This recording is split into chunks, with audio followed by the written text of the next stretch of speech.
Sa latest vlog ng Tres Marias ay nasa loob sila ng sasakyan si Mylene, Nanita at Zinia papunta sa kanilang recognition. Karga-karga ni Mylene ang anak-anakan nilang alagang aso. Si Ma'am Nida ang nagmamaneho para sa kanila pero hindi ito makapag-attend ng recognition nila Mylene dahil recognition din ng paraan kung saan ito nagtuturo. Pagdating nila Mylene sa kanilang silid-aralan ay ipinakita niya ang kabuoang nito. Pero wala pang masyadong tao dahil maaga pa nang dumating sila. Ipinakita din ni Mylene ang in-order nitong pansit para pagsasalohan nila pagkatapos ng recognition. Nagpa-picture sila Mylene kasama ang kanilang guro at ang iba pang kaklase na nakatanggap ng medalya at certificate of recognition. Nakipag-selfie si Mylene sa kanyang guro, pinasasalamatan niya ang guro dahil marami siyang natutunan at niyakap nito ito. Pagkatapos ng recognition ay agad naman umuwi sila Mylene pero walang sumando sa kanila dahil hindi pa tapos ang recognition sa school ni Ma'am Nida. Kaya sumakay na lang sila ng tricycle pauwi ng bahay. Pagdating sa bahay ay excited si Mylene na ipakita kay Pugong ang kanyang medalya at mga achievements. Agad namang kinuha ni Mylene ang envelope kung saan nakalagay ang kanyang mga natanggap sa school. Ipinakita niya ito kay Pugong. Masayang tinitingnan isa-isa ni Pugong ang mga achievements ni Mylene at binati niya ito ng congratulations.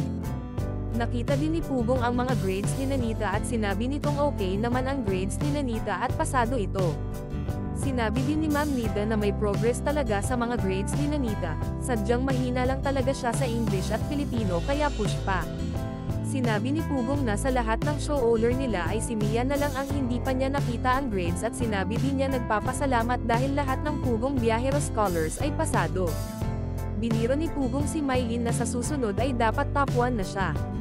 Sinabi din naman ni Ma'am Nida na kayang-kaya ni Mylene ang mag-top 1. Sinabi din ni Ma'am Nida na ang kulang lang kay Mylene ay hindi siya masyadong nakasali sa mga activity. Hindi tulad noong grade 6 siya na naibabad ko siya lagi sa mga activities kaso ngayon nasa ibang paaralan na si Mylene. Pinayohan din ni Ma'am Nida si Mylene na dapat ay sumali siya sa mga activities sa school at hindi dapat siya mahihiya. Binati naman ni Ma'am Nida si Mylene ng congratulations. Tiningnan ulit ni Pugong ang mga marka ni Mylene, halos lahat nasa linya ng 80 at may isang 70. Sinabi ni Pugong na at least nasa top 5 naman. Dagdag pa ni Ma'am Nida na nag-a-adjust pa kasi si Mylene. Nakita ni Pugong ang class picture nila Mylene at hinanap niya kung saan banda si Mylene. Isa-isang binanggit ni Pugong ang mga top 1 nanogram Pugong Biyahero Scholar, sila Erna, Marjorie at Rachel. Muli ay nagpasalamat si Mylene sa lahat ng kanyang naging guro at mga kaklase. At para sa more summary video ng Pugong Biyahero huwag kalimotang mag-like and subscribe.